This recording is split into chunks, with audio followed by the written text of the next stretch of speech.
Confederation of all India traders की पत्रकार वार्ता आयोजित हुई, जिसमें समिति के अध्यक्ष राम बाबू शर्मा ने बताया कि confederation of all India traders Madhya Pradesh Bhopal के आह्वान पर जीएसटी के कड़े प्रावधान व ई कॉमर्स बिजनेस के विरोध में 26 फरवरी को अखिल भारतीय व्यापार बंद का आह्वान किया गया है। इसके अंतर्गत हम लोगों की सरकार से मांग यह है कि जीएसटी कानून में जीएसटी भरने में कभी भी हमने विरोध नहीं किया तथा आगे भी नहीं रहेगा, परंतु उसकी जो प्रक्रिया है वह इतनी कठिन है जिसमें दिक्कत आती है। सरकार 4 वर्षों में लगभग 950 संशोधन कर चुकी है और तथा अभी भी निरंतर यह प्रक्रिया जारी है, लेकिन व्यापारी एक रिटर्न में त्रुटिवश कोई ना कोई त्रुटि कर देता है तो वह अपराधी घोषित हो जाता है, उसको खाते सीज कर दिए जाते हैं। हमारी समस्या सिर्फ यही है कि इसी के साथ उन्होंने बताया कि अगर हम केवल भोपाल की एक दिन की बात करें तो बाजार बंद में 100 से 200 करोड़ का व्यापार प्रभावित होता है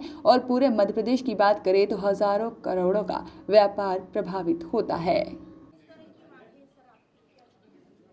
confederation of all India traders Madhya Pradesh Bhopal chapter all India CAT के आह्वान पर जीएसटी के जटिल और कड़े प्रावधान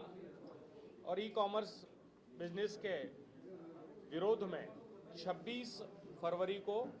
अखिल भारतीय व्यापार बंद का आह्वान किया गया है, जिसके अंतर्गत हम लोगों की सरकार से जो मांग है वह ये है कि जो जीएसटी कानून है, जो जीएसटी हम लोग भर रहे हैं, जीएसटी भरने से हमारा कभी भी विरोध नहीं रहा और आज भी नहीं है और आगे भी नहीं होगा, किंतु उसके जो प्रक्रिया है, जो प्रोसेसिंग है, वो इतनी कठिन और जटिल है कि उसमें अनेकों दिक्कतें आती हैं। आज सरकार 4 वर्षों में लगभग 950 संशोधन कर चुकी है और अभी भी निरंतर प्रक्रिया जारी है, लेकिन व्यापारी अगर एक रिटर्न में त्रुटिवश कोई त्रुटि कर देता है तो वह अपराधी घोषित हो जाता है, उसका पोर्टल लॉक कर दिया जाता है, उसके खाते सीज कर लिए जाते हैं। हमारी समस्या केवल ये है। दूसरा, आज तक अभी तक अपीलेट ट्रिब्यूनल का गठन नहीं हो पाया, वह अपीलेट ट्रिब्यूनल का गठन भी होना चाहिए। और सबसे बड़ी बात यह है कि केवल कैट या कैट से जुड़े हुए व्यापारियों की समस्या नहीं है, ये हिंदुस्तान के हर आम, खुदरा, मध्यम और थोक और बड़े व्यापारियों की सबकी समस्या है। इसलिए ये एक बड़ी समस्या है, क्योंकि व्यापारी और व्यापारी से साथ जुड़े हुए सभी लोग इसमें करोड़ों की तादाद में हैं। तो इस पर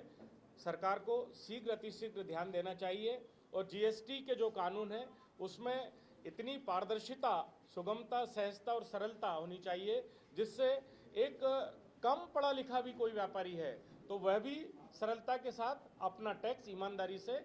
टाइम पे जमा कर सके। और जो पेनल्टियां हैं और जो कड़े प्रावधान हैं उनमें थोड़ी कहीं ना कहीं पे एक व्यवहारिकता के साथ शिथिलता की और कमिटमेंट की आवश्यकता है। इसी को लेकर हम लोग 26 को अपने अपने प्रतिष्ठा